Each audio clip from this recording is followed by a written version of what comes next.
I really need to hear it recorded that Vin Diesel said that he watches some of my videos. No, you do it good. How do you do it, by the way?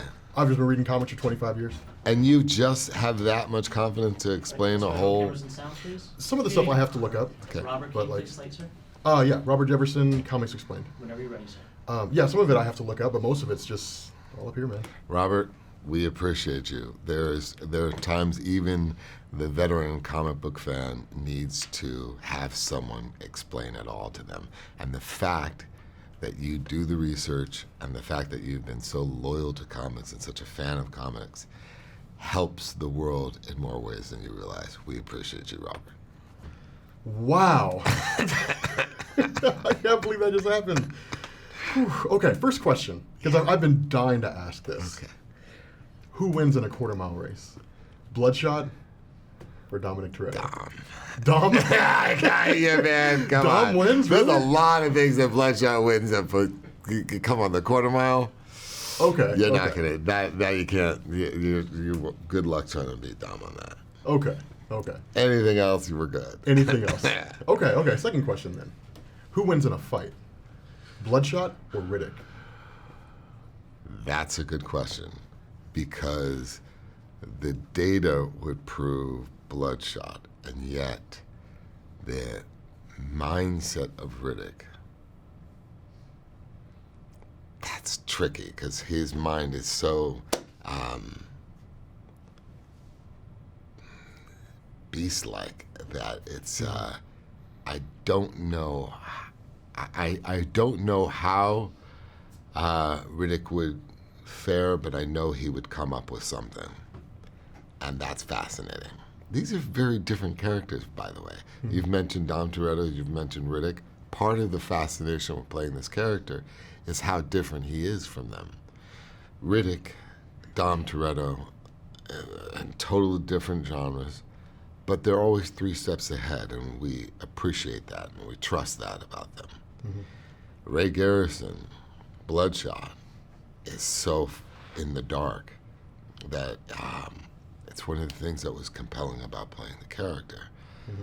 Talk about a character so vulnerable. Talk about a character that both evokes fear and empathy at the same time.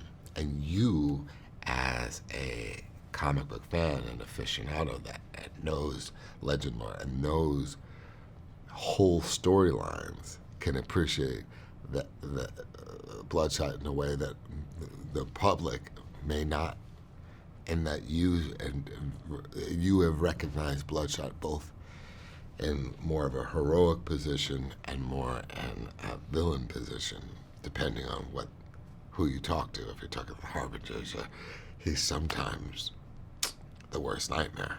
Yeah. Well, that was kind of my final question is, Bloodshot, I think, is probably one of the more interesting characters in comic books. Sure. But it's one that not a lot of people know about. Agreed. So you are bringing a character that not a lot of people have heard of onto the silver screen. Well said. In the face of a new franchise. Well said. What's that like, man? Well, at first, I'm going to be honest with you, it was challenging. If it wasn't for my son's conviction at the time that said, "Daddy, you are Bloodshot," and now thinking about it, I have to think about what that really means.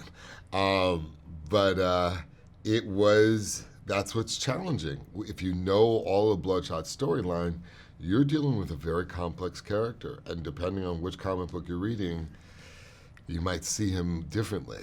And at the end of the day, this is not a character that is born from the convention of superheroes that we're accustomed to.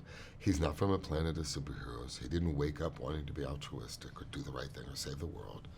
He simply is a protagonist that is being oppressed or manipulated for so long that at some point he rises. Dude, perfectly said, man. Dude, I appreciate it, man. You are awesome. Thank you, You're every man. bit as awesome as I thought you would be. Oh, man, that's awesome. What's up, girl? What's up? Okay, so saw the movie Bloodshot.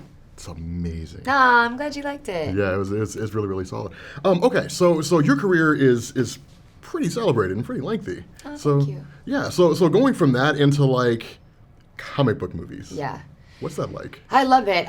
So I don't know if a lot of people know this, but I'm such a nerd, and the reason why is my brother's 12 years older than me, so I had all his hand-downs. And is that what you say? Hand-downs, right? Hand-me-downs, yeah. Hand-me-downs, Yeah. yeah. So basically, I grew up in the 90s, and he had all these comic books, and I sort of would look at them at night with like a little lantern, and I became such a nerd, and I grew up playing Zelda, and I like loved playing video games, and so I obviously am sort of quite tomboyish, just being around men all my life, and so I loved it, and I always wanted to be part of it, and there was iconic characters that I want to be part of, and then other ones that I kind of this, like, never, it was so exciting to come across with KT because I had it was kind of do it your own, and I had never thought of that, especially in the world of Marvel and DC. It's kind of the repetitive, like, you kind of change casts, and this was my opportunity to make her unique and only, and it doesn't even exist in the comic book, so she got created for me, and now she will exist in the comic books for Bloodshot, which is incredible. Like, that for me felt very exciting. Yeah, well, that was my next question is, like, one of the, like, Marvel and DC are awesome, right? But, like, Yeah. their universes are huge. Massive, yeah. Right? So they can make movies for hundreds of years. Mm-hmm. But one of the best things about Valiant is it's easy to follow. Mm-hmm. It's a small continuity. Mm-hmm. And for your character, KT, like, she's wholly new, right? So not only are you playing a character that's never been seen before, a character that's going to be in comics. Yes. What's it like to play somebody who's essentially brand new to a brand new comic book franchise? Amazing. It was just exciting because it took off all the pressure. I feel like the times that I've been up for roles that are well known, I was, it just puts so much pressure on you. And what is the right thing to do? What is wrong? I don't want to do it wrong to like the fans, and you want to like live up to the expectation. And so it puts so much pressure on you. And then this was just sort of like, I wanted to make her real, and I was lucky enough to come across with a script that made her real as well. Like, she had that perfect balance between being independent and really obviously badass and capable of doing whatever she wanted, but she's also a completely emotional character, and she is the heart of the movie, and that rarely happens in one role. You kind of are, as a woman, especially in action films, you're an archetype. You're like, they're badass and tough, and it's gotten better now, I feel like, with the Me Too movement and like the consciousness about being more smart with writing female characters.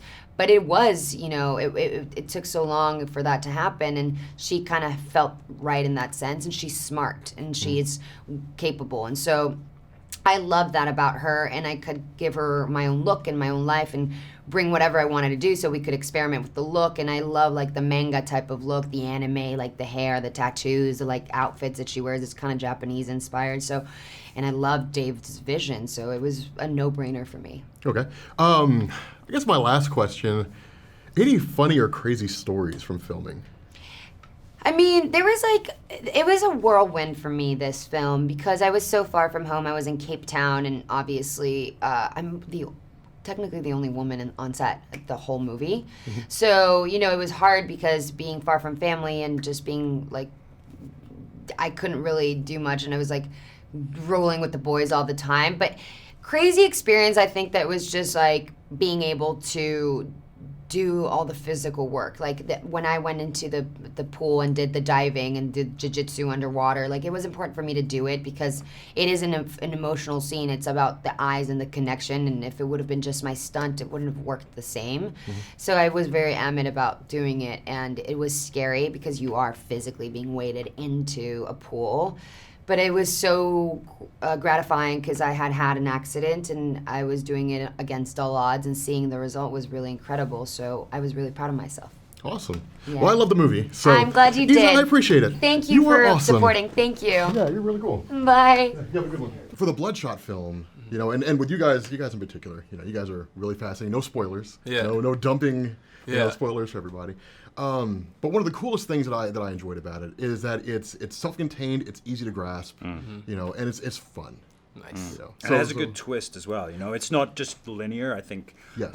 Like a lot of action movies, they have this kind of linear story or narrative. But this one, after a while, it really gets you thinking. I think that's what the hook is as well. Yeah. It does, and that's one of the cool things. Is like it kind of goes, and then it just comes out of nowhere. Right. Yeah, And it's I just think, wow. and that was important for Dave. I remember while we were filming, there were a lot of times you would see him in his head thinking about a particular shot that he wanted because he wanted it to look different from a different shot based off these twists. Yeah. And he was so hands-on, and he was so directed, as far as his vision goes, that it made our jobs a lot easier. Yeah. So what was your favorite part, I guess, of the movie, right? Because I feel like that's a fun question.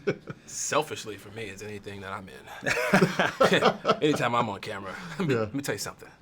I mean, there's so many cool parts, and there's so many. There's like the set action pieces that I'm in that are really cool. I mean, but we just had so much fun. It's like such fun to go to work and play these characters, and then what I think is really cool is that they're now Valiant are making these characters into their comics. I think it's just so we've created these characters. Yeah, and that was gonna be your next question, right? Like you guys are playing characters that are in the comic book landscape, right? And like the characters that you're playing are being adapted into comics. That's insane. Yeah, that's my question. Like, what's it like to see yourself in a comic?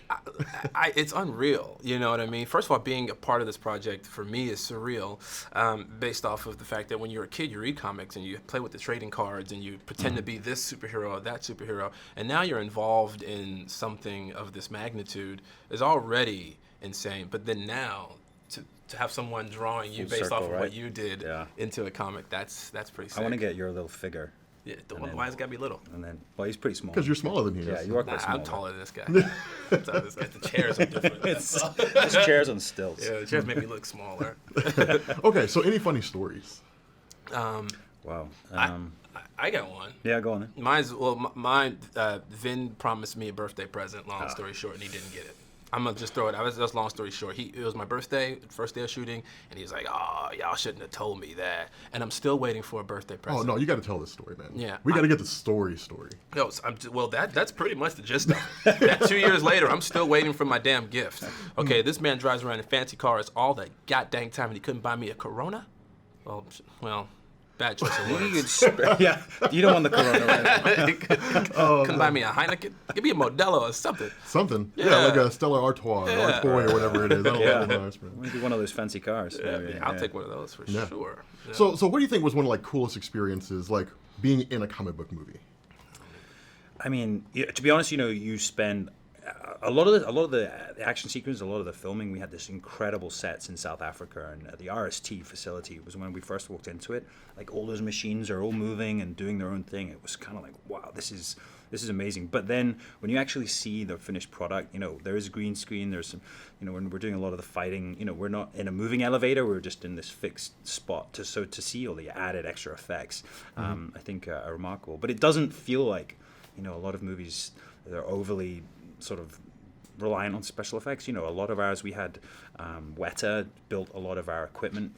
The arms that I have, they built these actual models. So I think it really feels kind of almost like the older movies like Aliens or even Star Wars. They actually had the models. I think it feels a bit like that. Yeah. Oh yeah, I remember whenever I watch these movies, if you see the nerd, my character, if you see him in his lair or in his facility, it looked CGI. It looked like all those things weren't real. So I remember getting a message from Dave sending me photos of the work van that I'd be in, and I was so confused. I just thought, isn't this like green screen and then we'll just make up stuff? And he's like, no dude, all this stuff works. Every computer in here, everything works. You can play with every single thing in here. Now, do you know how to play with them? That's a different story.